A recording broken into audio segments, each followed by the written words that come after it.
வணக்கம் Kaverians, welcome back to Kaveri business. இன்றைக்கி நான் ஒரு ஐபிஓ முடிஞ்ச ஒரு இஷ்யூவை பற்றி பேச போகிறேன். தட் இஸ் சிடிஎஸ் டிரான்ஸ்நெட் அப்படின்ட்டு. இப்போ தான் ரீசெண்டாக முடிஞ்சது. 21st last closing day. And ஆக்சுவலாக ஒரு சப்ஸ்கிரிப்ஷன் எவ்வளோ ரிசீவ் பண்ணியிருக்காங்கன்னா நீங்கள் about 20.4 டைம்ஸ் அப்படின்னு சொல்லணும். It's very good. அதாவது மார்க்கெட்டே ரொம்ப டவுனாக இருக்கிறப்ப இந்த மாதிரி சப்ஸ்கிரிப்ஷன் வாங்குறது கொஞ்சம் டஃப் அப்படின்னு சொல்லலாம்.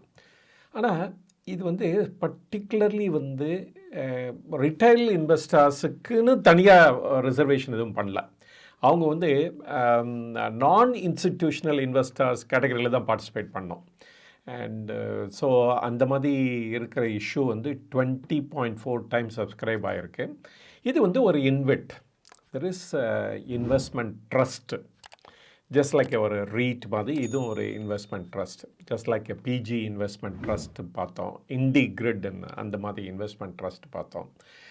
அதே மாதிரி இதுவும் ஒரு இன்வெஸ்ட்மெண்ட் ட்ரஸ்ட் அப்படின்னு சொல்லணும். அண்டு சிமிலர் மாடல் தான், ரீட் மாதிரி தான் இன்வெஸ்ட்மெண்ட் ட்ரஸ்ட்டும் இருக்கும். பட் ஆனால் இதோட இம்பார்ட்டன்ட்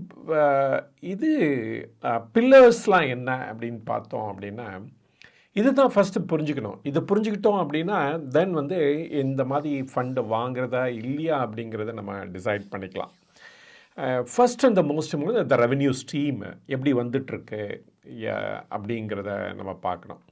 அதுதான் the most important and the starting point அப்படின்னு சொல்லலாம். செகண்ட் இவங்க எவ்வளோ நியூ ப்ராஜெக்ட்ஸ்லாம் இன் ஹேண்டில் வச்சுருக்காங்க, இல்லாட்டா அக்வயர் பண்ண போகிறாங்க அப்படிங்கிறத பார்க்கணும்.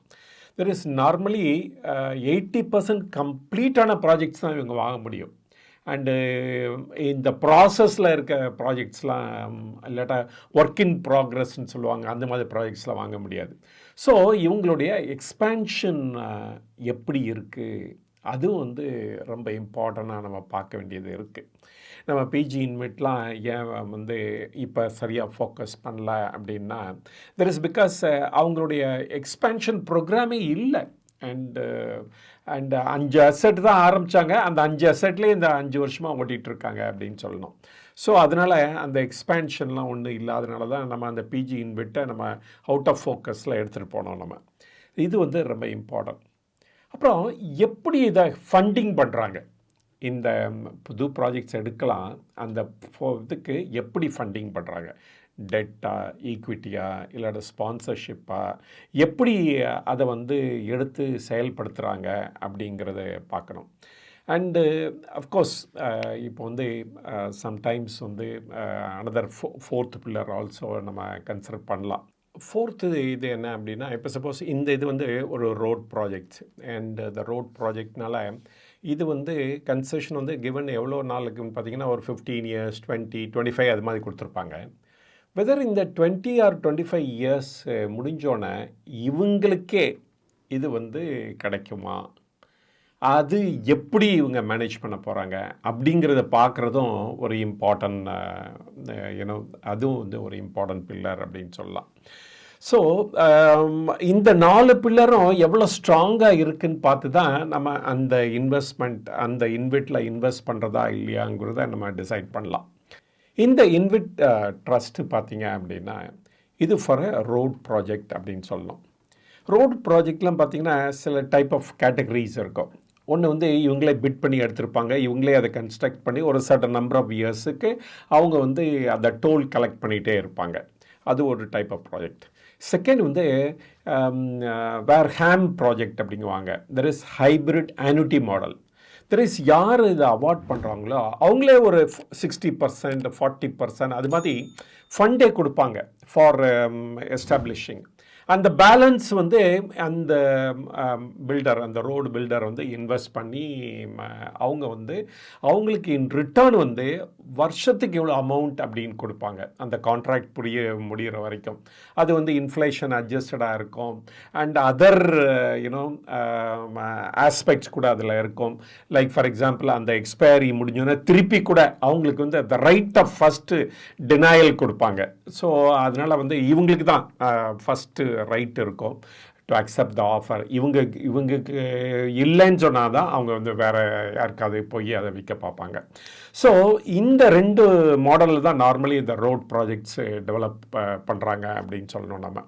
ஸோ இந்த கம்பெனி பார்த்திங்கன்னா இவங்களுக்கு வந்து அந்த ரைட் ஆஃப் ஃபஸ்ட் ஆஃபரும் இருக்குது, அதே சமயத்தில் ஒரு லாங் பீரியட் இருக்குது அண்டு இந்த கன்செஷன்லாம் முடிகிறதுக்கு. ஸோ இது 2ம் சேர்ந்து இருக்கிறனால இது வந்து ஒரு வெரி குட் அட்ராக்டிவ் இது அப்படின்னு சொல்லலாம், அண்ட் இன்வெஸ்ட்மெண்ட் ஆப்ஷன் அப்படின்னு கூட சொல்லலாம். இவங்களுக்கு வந்து அண்டு எல்லா ப்ராஜெக்ட்ஸும் வெரி குட் ரெவென்யூ ஸ்ட்ரீம்லேயும் வந்துட்டுருக்கு அப்படின்னு கூட சொல்லலாம் நம்ம. அண்ட் இந்த ஃபண்டு இப்போ ரைஸ் பண்ணுறாங்க பாருங்கள், அது கூட என்னென்னா இந்த கன்செஷன் எக்ஸ்டெண்ட் பண்ணுறதுக்காகவும் and some portion of the லோனை ரீபே பண்ணுறதுக்காக தான் யூஸ் பண்ண போகிறாங்க. ஸோ இதனால் வந்து இந்த என்டையர் மணி வந்து ஃபார் க்ரோத்துக்கு தான் யூட்டிலைஸ் பண்ண போகிறாங்க அப்படின்னு சொல்லணும். இந்த இன்வெட் ட்ரஸ்ட்டுக்கு தனி ஸ்பான்சரும் இருக்காங்க அப்படின்னு சொல்லணும் as per the SEBI mandate. பட்டு இந்த எஸ்பிவிக்கெலாம் நார்மலி என்ன ரூல் அப்படின்னு பார்த்தீங்கன்னா 90% ஆஃப் தி அந்த சர்ப்ளஸ் இருக்குது பாருங்கள், தட் ஷுட் பி டிஸ்ட்ரிபியூட் பண்ணோம். யாருக்குன்னா அந்த இன்விட் ஹோல்டர்ஸ்க்கு ஆர் யூனிட் ஹோல்டர்ஸ்க்கு அப்படின்னு சொல்லணும். ஸோ அதனால் அவங்க அசச் வந்து எந்த டேக்ஸும் பே பண்ண மாட்டாங்க. ஸோ அந்த டேக்ஸ் யார் கையில் பேமெண்ட் ஆகும் அப்படின்னு பார்த்தீங்க வந்து இந்த யூனிட் ஹோல்டர்ஸ் தான் அதுக்கு டேக்ஸ் பே பண்ணும். பேஸ்ட் ஆன் அவங்க என்ன ஸ்லாபில் வர்றாங்களோ அதுக்கு தகுந்தாப்பில் அவங்க அந்த டேக்ஸ் பே பண்ண வேண்டி வரும். இந்த ஐபிஓ ப்ரைஸு என்னங்கிறதெல்லாம் பார்த்துடலாம், அந்த டீட்டெயில்ஸும் என்னங்கிறது பார்த்துடலாம். இப்போ இந்த சிட்டிஎஸ் கம்பெனிக்கு வந்து இப்போ என்ன இருக்குன்னா 10 ரோட் ப்ராஜெக்ட்ஸ் இருக்குது. அவுட் ஆஃப் தட் வந்து 7 டோல் அசெட்ஸ். தட் இஸ் இவங்களே டைரெக்டாக டோல் கலெக்ட் பண்ணிக்கலாம். இந்த டோல் வந்து இன்ஃப்ளேஷன் அட்ஜஸ்டட் எவ்ரி இயர் வந்து அது WPI பேஸ் பண்ணி அது வந்து அந்த டோல் வேல்யூ வந்து இன்க்ரீஸ் ஆகிட்டே போகும். அண்டு வந்து 3 annuity assets. ஸோ டோட்டலி பார்த்தீங்க அபவுட் 10 அசெட்ஸ் இவங்க வச்சுருக்காங்க அப்படின்னு சொல்லணும் நம்ம. டோட்டல் லேன் பார்த்திங்கன்னா 3400 லேன்ஸ் அப்படின்னு சொல்லியிருக்காங்க. அண்டு இந்த ஐபிஓ டீட்டெயில்ஸ்லாம் பார்த்தீங்க அப்படின்னா இந்த ஐபிஓ சைஸ் வந்து 11,105 crores and the price band வந்து 99லேருந்து 100 rupees வரைக்கும் கொடுத்துருக்காங்க. இந்த இன்விட்டை ஸ்பான்சர் பண்ணுறவங்க இதை ஹோல்ட் அபவுட் 15%, அந்த போஸ்ட் இஷ்யூ சைஸில் 15% ஹோல்ட் பண்ணுறாங்க. இப்போ இந்த ப்ராசஸ் வச்சு என்ன பண்ண போகிறாங்க அப்படின்னா some portion of loan repay பண்ண போகிறாங்க. அப்புறமேலே அக்வயர் பண்ண போகிறாங்க, அந்த ஸ்பான்சர்கிட்ட சம் அமௌண்ட் ஆஃப் ஈக்விட்டியும் அக்வயர் பண்ண போகிறாங்க. அண்டு சம் செக்யூரிட்டிஸ் இந்த எஸ்பிவியும் அக்வயர் பண்ண போகிறாங்க அப்படின்னு கொடுத்துருக்காங்க. இந்த ஹைலைட் ஆஃப் த ப்ராஜெக்ட் என்னன்னு பார்த்தீங்கன்னா, நான் 4 பில்லர் பற்றி பேசினேன் பாருங்கள். அந்த 4 பில்லரோட இது பார்த்தீங்க அப்படின்னா இந்த மெச்சூர் ஈல்டு பேஸ் இருக்குது. தட் இஸ் இன்றைக்கி நேற்று வந்ததில் ரொம்ப நாளாக ஆப்ரேட் பண்ணிகிட்ருக்காங்க. இப்போ தான் அதை வந்து இன்விட்டில் கொண்டாந்து லிஸ்ட் பண்ண ட்ரை பண்ணுறாங்க.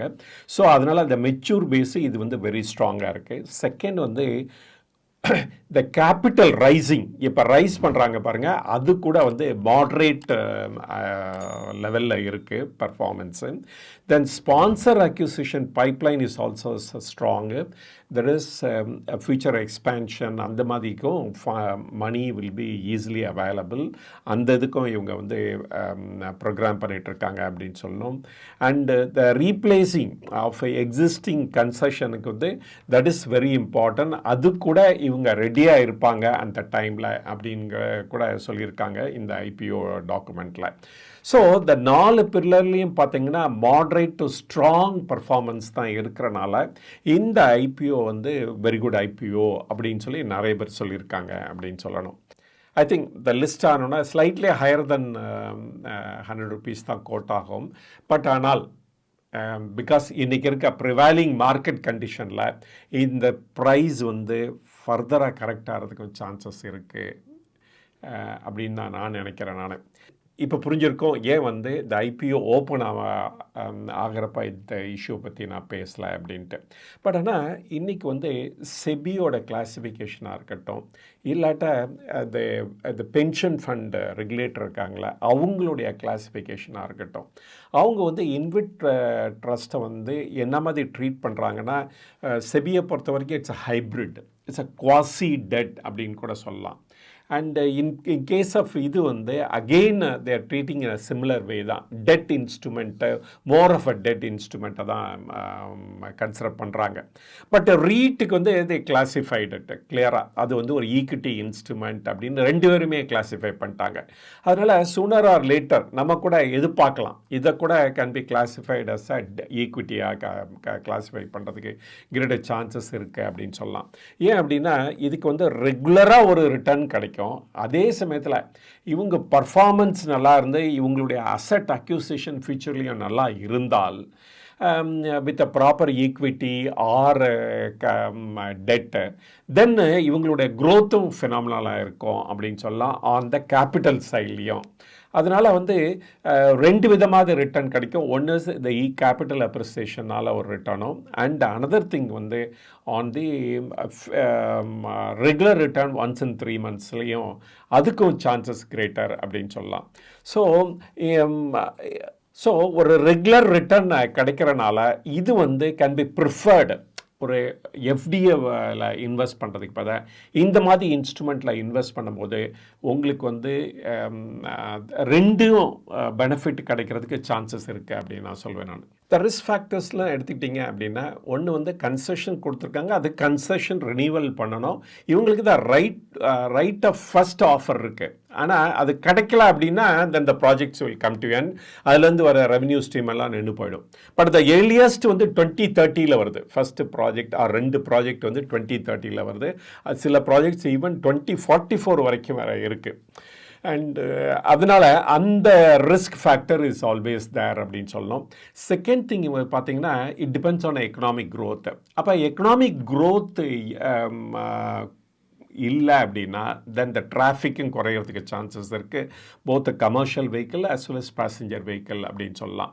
பட் ஆனால் இன்றைக்கி வந்து நம்ம என்ன பார்க்குறோம் அப்படின்னா தென் இந்த இன்ட்ரெஸ்ட் ரேட்டு குறைஞ்சனாலையும் தென் வந்து the GST for cars and other vehicles குறைஞ்சனாலையும் நம்ம வந்து டிராஃபிக்கை இன்க்ரீஸ் ஆகிறது தான் நம்ம பார்க்க போகிறோம் இன் ஃப்யூச்சரில்.